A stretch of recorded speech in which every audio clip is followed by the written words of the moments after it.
Wow, so is that the first time you did surfing, or? No, third. Third time? No. No, I went surfing a lot of times. I can't even count it. I went surfing with my dad. You weren't scared at all, huh? Yeah, but it was good. All right. Woo-hoo. Access Surf Hawaii was started out of my desire to provide the opportunity for families to get back into the ocean. Being a therapist living here in Hawaii and talking with a lot of the families with physical and mental challenges, it was real obvious to me that there was a disconnection with them visiting a part of their culture, which was the ocean. After they've had an accident or something has happened to them, they repeatedly were telling me that, you know, we don't visit the ocean that much, or my family does, but I don't go with them. And when I asked them why, they said, well, because it's a hassle. It's a little too hard on asking my brother to help push through the sand and to get in the water. I'm like, really? I'm like, well, there's no beach mats or there's no accessible beaches around? And they're like, no. So we just, instead of asking my brothers to help carry me across the sand, you know, I just need to stay at home. Yeah, my name is Richard Julian. I am one of the co-founders of Access Surf Hawaii. We started in March 2006. The most rewarding part of my job is seeing people like myself with disabilities get back into the water and get that connection and, you know, feel the joy of being in the water again. Our mission is to provide not only a day at the beach for people with the desire to get to the beach, but also the specialized equipment and skilled, trained volunteers and staff to help assist with that, so that they can come and have a carefree day like you and I have at the beach. How many volunteers do you have in your staff? We started out, we had about 12 volunteers. We started about 2 years ago. Now we have over 300 volunteers. All our volunteers are super selfless. They're able to just take a day. I mean, a lot of them work, you know, and then Saturdays are the only days that they have to, you know, just do their things, but they decide to like devote their Saturdays to us and like carry us in the water or, you know, take us out in the water. Do you have a single success story you can share with us that really touches your heart? There's a lot. It's hard to pick one story. We have a little boy, actually he's about 12 years old, teenage boy. He's from the island and has autistic tendencies and a few other things. He came out to the oceans, became involved with our program. At first, he was a little apprehensive. He was riding on the boards a little bit, smiling and wanting to do it, but then jumping off and real impulsive.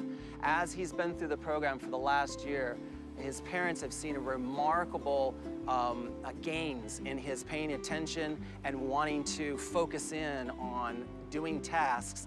So they've been utilizing our program with working with him in his schoolwork, with working with him to focus on things at hand, at home. And now he's coming out. He was upstanding for the first time on his own after a year.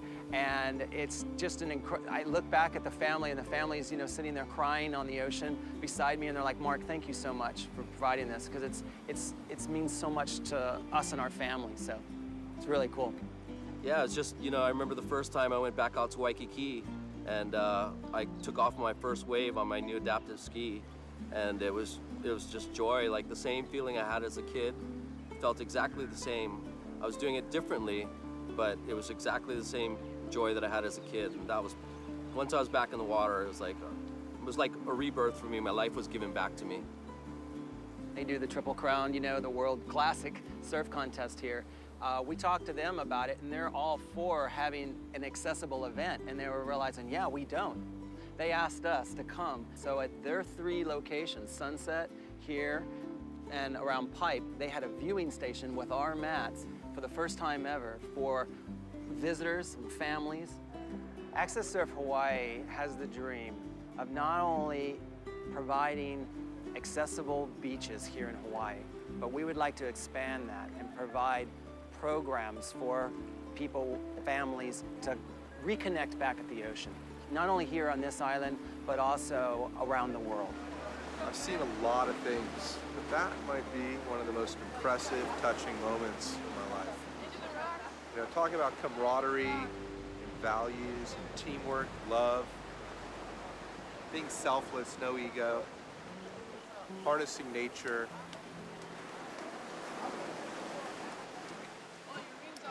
North Shore of Oahu. Never stop learning every day of your life. It's just beautiful.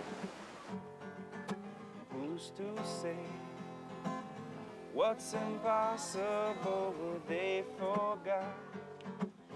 This world keeps spinning and with each new day I can feel a change in everything. And as my mind begins to spread its wings, there's no stopping curiosity. I wanna turn the whole thing upside down. I'll find the things they say just can't be found. I'll share this love I find with everyone.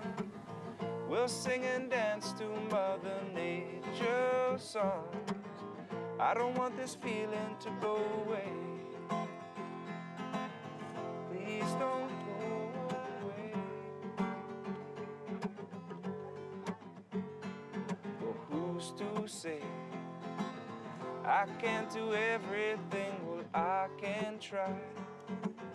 And as I roll along, I begin to find things aren't always just what they seem. I wanna turn the whole thing upside down. It was a little hard to balance, but trying to get the hang of it, so maybe this next time out, I'll do a little bit better. I got my friend Richie over there who's gonna make sure that I don't get hurt. You have fun out there, baby? Yeah? He's the champion surfer of the day. Yeah, he is, huh? How was it? Fun. Wasn't it good? Yeah. You have fun? Yeah. Woohoo! Right on. Good job. I saw those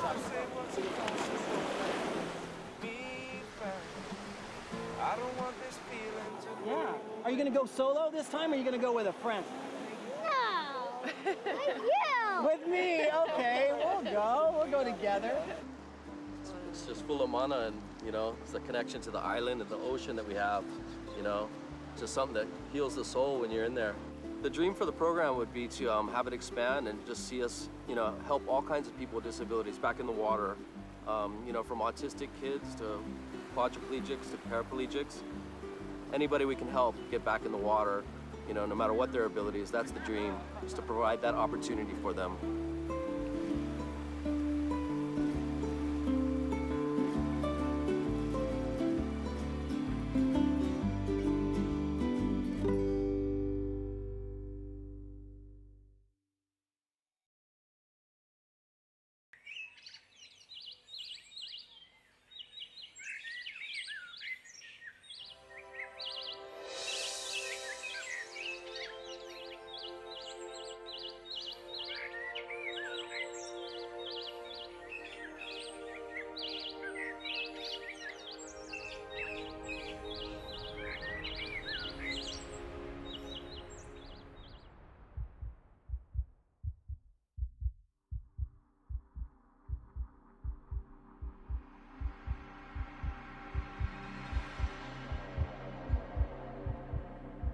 In my travels and experiences all over the world, one of the biggest issues is preserving yet progressing.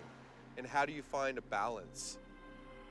100% preservation for land and land's sake doesn't always work. Sometimes you have to figure out how do you incorporate the people, the land, and the whole mixture.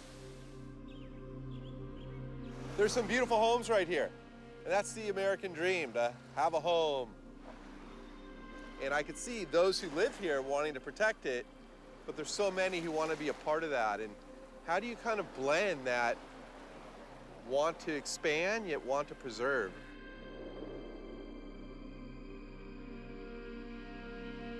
There's always going to be the need to find places where people can live, where people can work.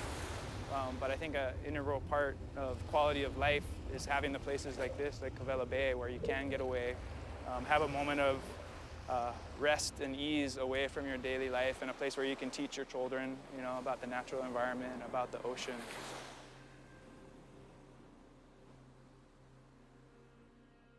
Keep the country country.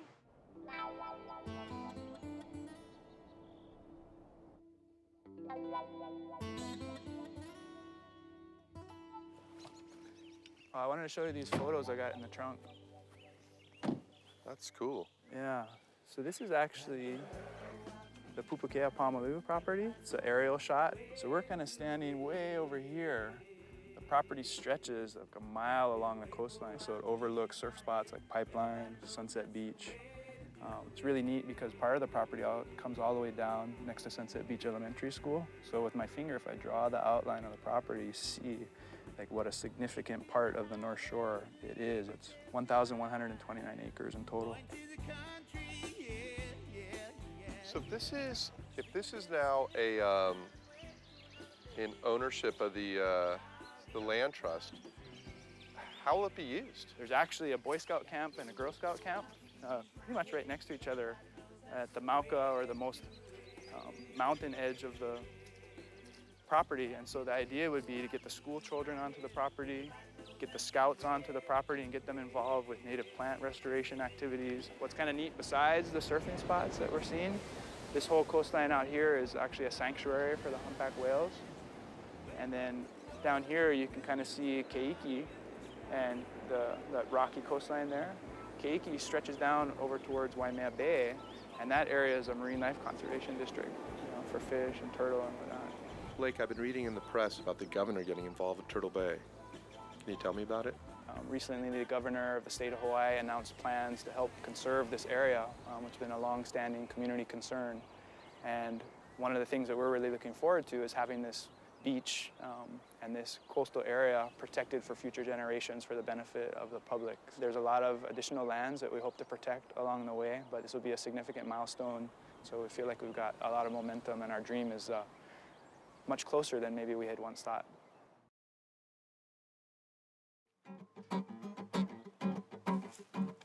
Saturday morning and it's time to go.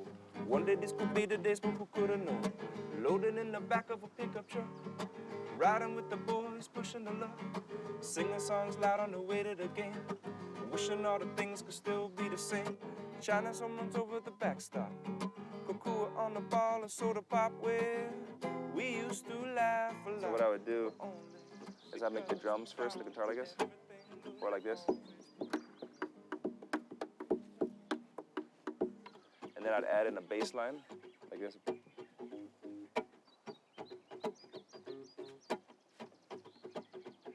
I was a one-man band. And then I put in the guitar. The term Kokua literally means to help or to support. Hawaiians have this saying, makahana ka'ike, learn by doing. Does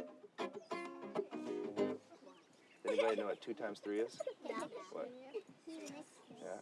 How about this one? Who knows 3 times 6? 18. Wow, you're fast. How about the 18th letter in the alphabet? R. Whoa. How did you guys know that? I know the song. Oh, because I was just counting. That was really cool. Yeah, it took you a minute there. I was like IBM mainframes all around us here. This is a lot of brain power. See? Smartest kids in the world right here at Sunset Beach Elementary School. Okay, so you guys know that part, and then you know this part too? Reduce, reuse, recycle. Reduce, reuse, recycle. You sing with me? All right, here we go.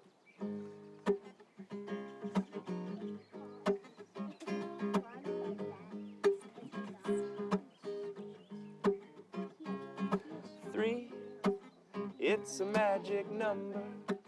Yes, your music is gifted, but it's your consciousness towards the environment and some of your programs and your foundation. Would you mind telling me about the foundation you've created?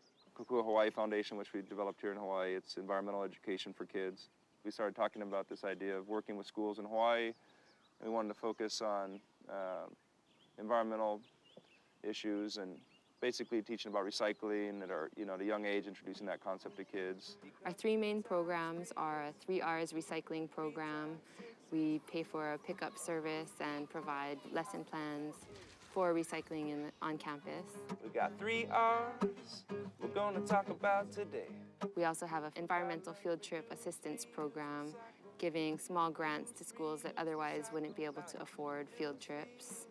Our largest program is called Aina in Schools. That's a farm-to-school program. It includes gardening education and nutrition lessons on campus. We try to always take the positive angle, especially with the community programs. Like we have a new program called Plastic Free Haleiwa that's addressing the issue of single-use plastics on the island. We gotta learn to reuse, because 2 times 3 is, and 3 times 6 is, and the 18th letter in the alphabet is, yeah. We got 3 R's we're gonna talk about today. We gotta learn to reduce, reuse, recycle. Reduce, reuse, recycle. Louder. Reduce, reuse, recycle. Reduce, reuse, recycle.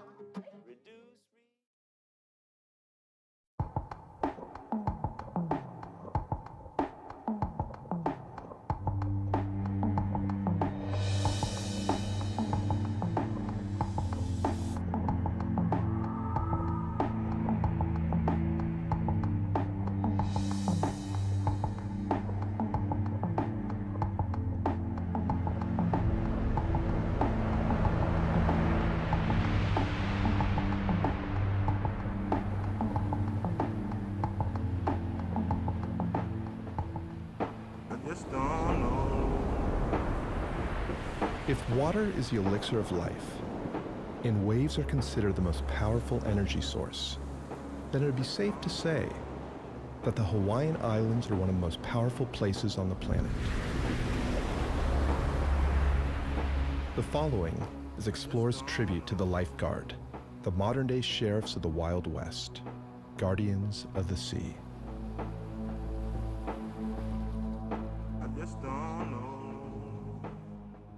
To understand the history of lifeguarding, one must start with the legendary Duke Kahanamoku, the father of all surfing.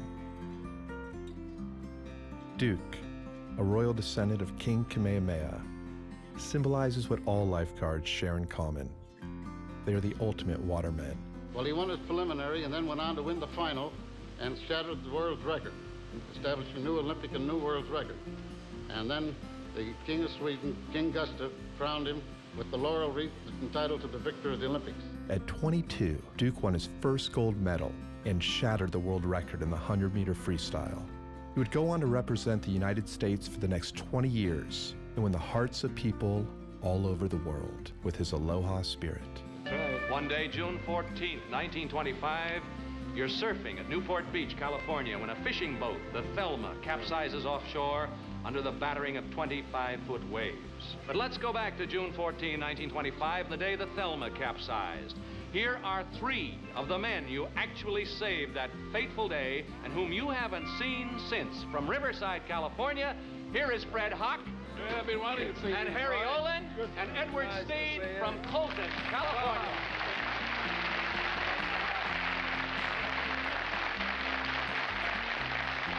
Mr. Steen, you must have thought it was all over when those waves came crashing down on you, sir. Duke hadn't have saved me, I'd still be there. In 1925, Duke performed the most courageous act of heroism in its time. Duke's selfless courage also marked a milestone in the history of lifeguarding, as it was the first time a surfboard was used as an instrument of rescue.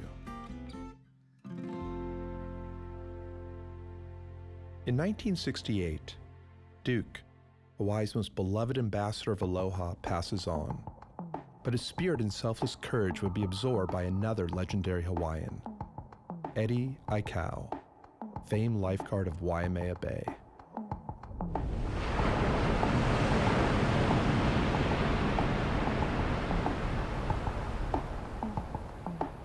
Surfing is a highly territorial sport, and people don't always get along. But Eddie, always the gentle soul, knew how to bring people together. His legend grew, and as both surfer and guardian of the sea, not one single life was lost during Eddie's watch at Waimea Bay.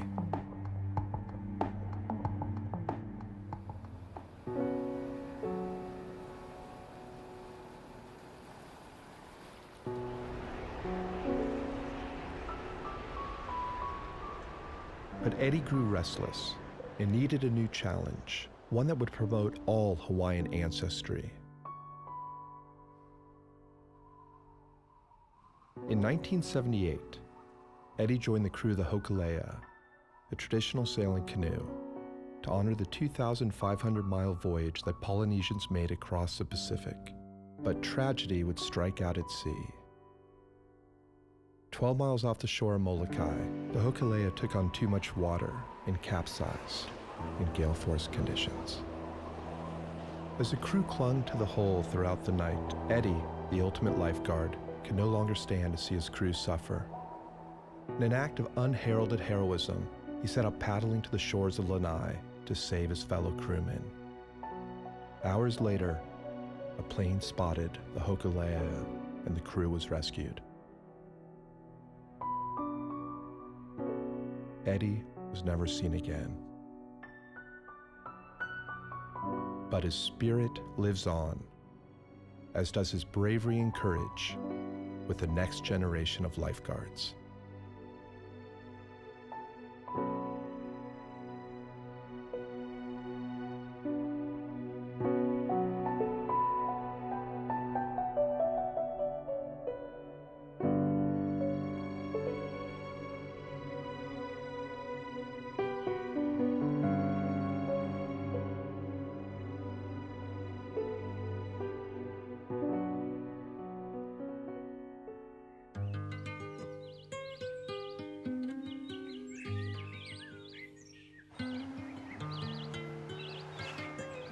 Here's the northwest swell, came up overnight. It's actually bigger. Waimea Bay, right over on this side. You can't really, you can just barely see the waves coming into the bay there. I see the tower's already open and things are already well underway here, so. Equipment. Rick Williams is the chief lifeguard of Pipeline Beach, the most deadly wave in the world. His command post is Tower 26. You've got to be familiar with the environment. You got to know the ocean. You've got to know the area where you're at. You've got to have good equipment, and you got to be physically conditioned. And you got to be a little crazy too. And on this day, Pipeline awoke from its winter slumber. Pipe was breaking, and it was going to be a busy day at the office.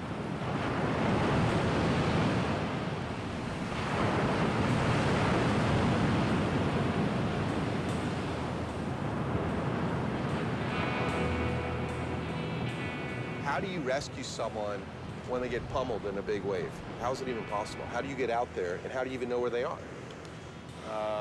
It's different every time. In the course of my career, I figured that I probably rescued, on the average, about 20 people a year or 25 people a year. And there's times 25 years, and that's over 500 people. And I figure that maybe half of those people might have washed in or gotten pushed in or made it in somehow on their own, but the other half of them would have died.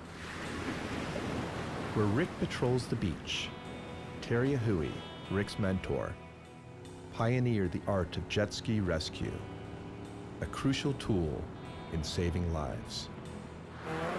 One observation I made about the lifeguard here in the North Shore is it kind of reminds me of the Wild West in terms of like the sheriff. I mean, I feel like because this is such a water culture, the lifeguard really is a figure that's respected here.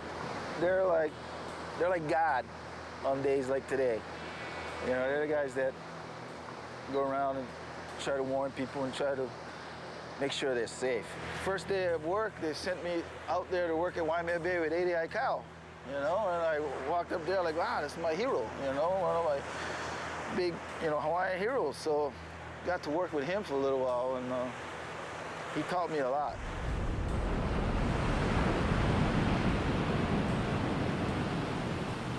It just comes natural. I mean, we've been doing it for so long, so, And the part is, too, is me being the old dog on the thing is me trying to pass my knowledge on to the younger generation, because when I pass away, I want to make sure they get all this knowledge from me. I don't want to take it with me. I want to give it to them.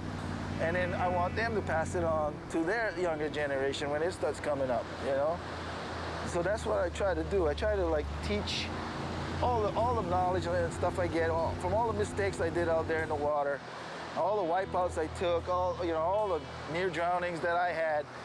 I pass it on. I teach it to the younger guys, you know. These Guardians of the Sea stand for values we can all learn from.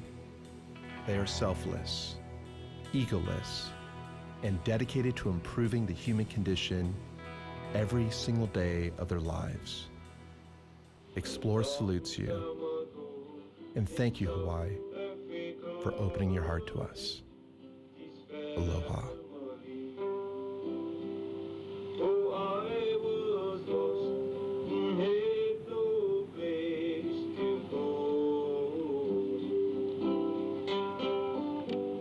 God bless you guys. I miss all of you so much. Aloha.